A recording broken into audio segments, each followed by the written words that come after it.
പിതാവും പുത്രനും പരിശുദ്ധാത്മാവുമായ ത്രിയേക ദൈവത്തിൻ്റെ തിരുനാമത്തിന് എന്നേക്കും മഹത്വമുണ്ടായിരിക്കട്ടെ.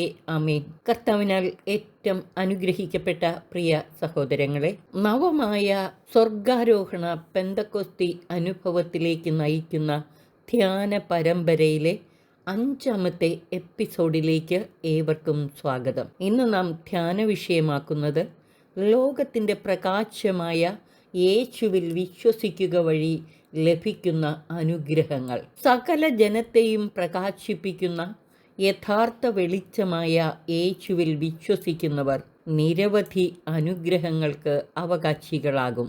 യേശു തമ്പുരാൻ തന്നെ പറയുന്നത് ശ്രദ്ധിക്കുക, ഞാൻ ലോകത്തിൻ്റെ പ്രകാശമാണ്. എന്നെ അനുഗമിക്കുന്നവൻ ഒരിക്കലും അന്ധകാരത്തിൽ നടക്കുകയില്ല, അവന് ജീവൻ്റെ പ്രകാശമുണ്ടായിരിക്കും. യോഹന്നാൻ 8:12.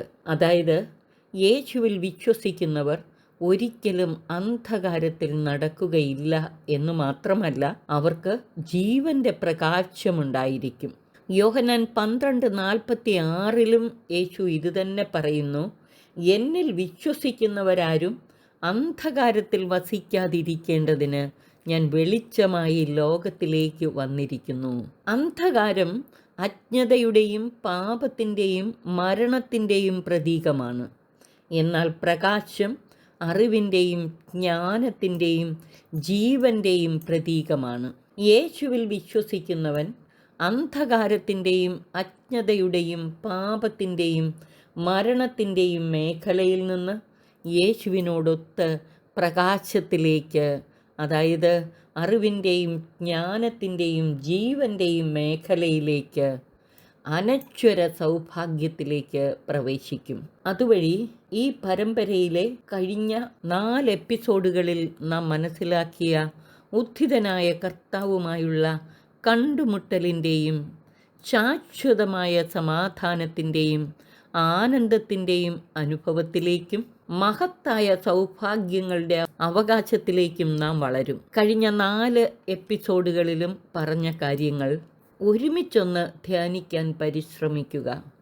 അപ്പോൾ വിസ്മയനീയമായ ദൈവാനുഭവത്തിലേക്കും ദൈവാനുഗ്രഹത്തിൻ്റെ സമൃദ്ധമായ അനുഭവങ്ങളിലേക്കും നമുക്ക് കടന്നു വരാൻ സാധിക്കും. യേശു ലോകത്തിൻ്റെ പ്രകാശമാണ് എന്നതുകൊണ്ട് അർത്ഥമാക്കുന്നത് യേശുവിലൂടെ നൽകപ്പെട്ട ദൈവിക വെളിപാടും ദൈവജ്ഞാനവുമാണ്.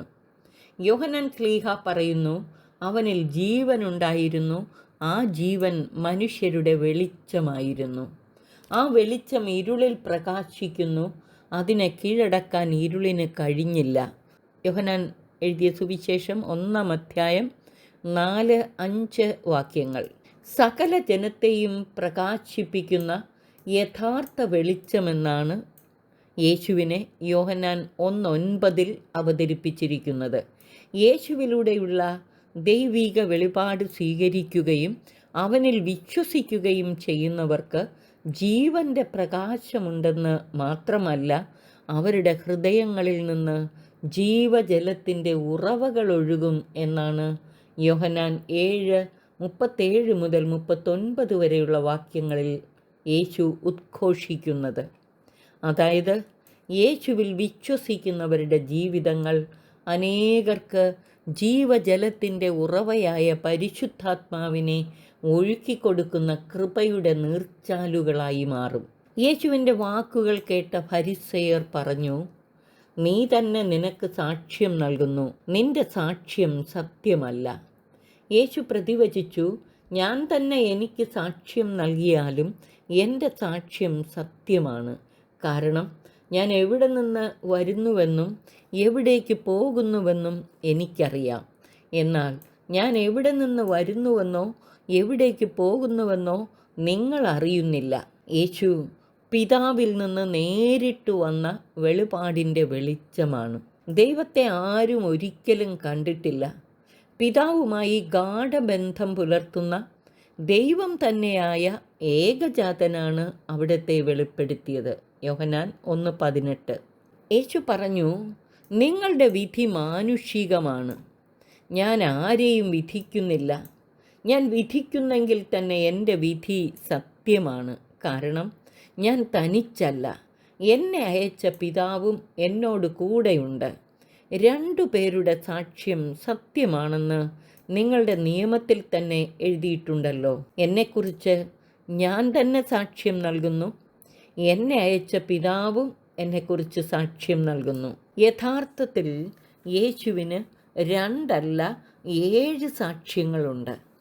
യേശുവിൻ്റെ തന്നെ സാക്ഷ്യം, പിതാവിൻ്റെ സാക്ഷ്യം, യേശുവിൻ്റെ ആധികാരികമായ പ്രബോധനങ്ങളും പ്രവൃത്തികളും വഴിയുള്ള സാക്ഷ്യം, പരിശുദ്ധാത്മാവിൻ്റെ സാക്ഷ്യം, സ്നാപക യോഹന്നാൻ്റെ സാക്ഷ്യം, വിശുദ്ധ ലിഖിതങ്ങളും മോശയും പ്രവാചകന്മാരും നൽകുന്ന സാക്ഷ്യം.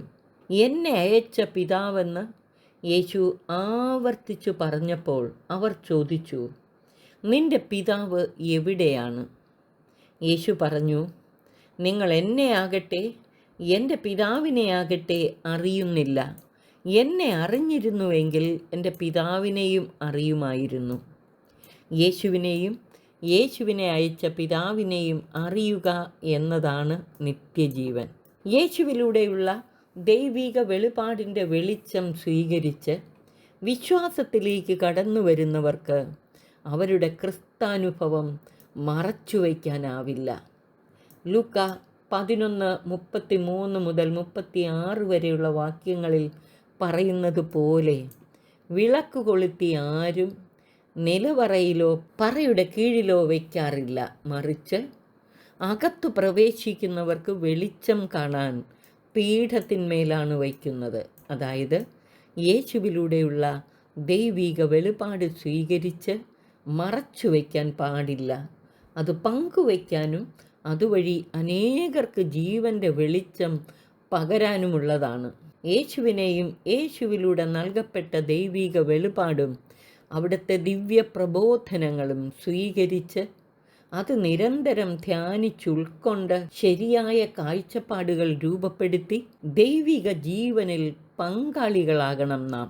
ഇതാണ് നമ്മുടെ ജീവിതങ്ങളെ പ്രകാശമാനമാക്കുന്നത്. അതുകൊണ്ട് നമ്മിലുള്ള വെളിച്ചം ഇരുളാകാതിരിക്കാൻ നാം സൂക്ഷിക്കണം.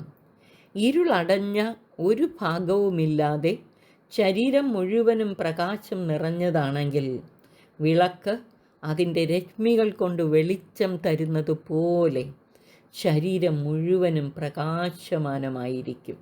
അങ്ങനെ നാം ലോകത്തിൻ്റെ പ്രകാശമായ ക്രിസ്തുവിൻ്റെ സാക്ഷികളായിത്തീരും.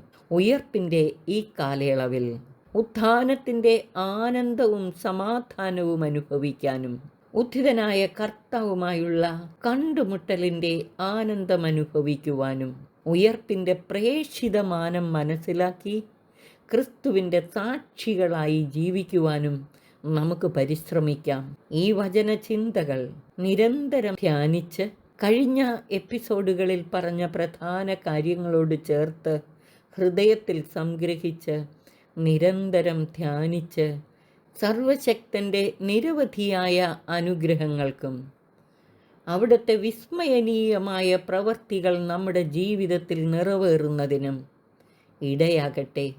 ഈ അനുഭവങ്ങൾ ആനന്ദത്തോടെ പങ്കുവച്ച് ഉത്ഥാനത്തിൻ്റെ പ്രേക്ഷിതമാനം മനസ്സിലാക്കി നമുക്ക് ക്രിസ്തുവിൻ്റെ സാക്ഷികളാവുകയും ചെയ്യാം. സർവശക്തൻ അതിനായി നമ്മെ അനുഗ്രഹിച്ച് ആശീർവദിക്കട്ടെ. പിതാവിനും പുത്രനും പരിശുദ്ധാത്മാവിനും സ്തുതി, ആദിമുതൽ എന്നേക്കും. ആമേൻ.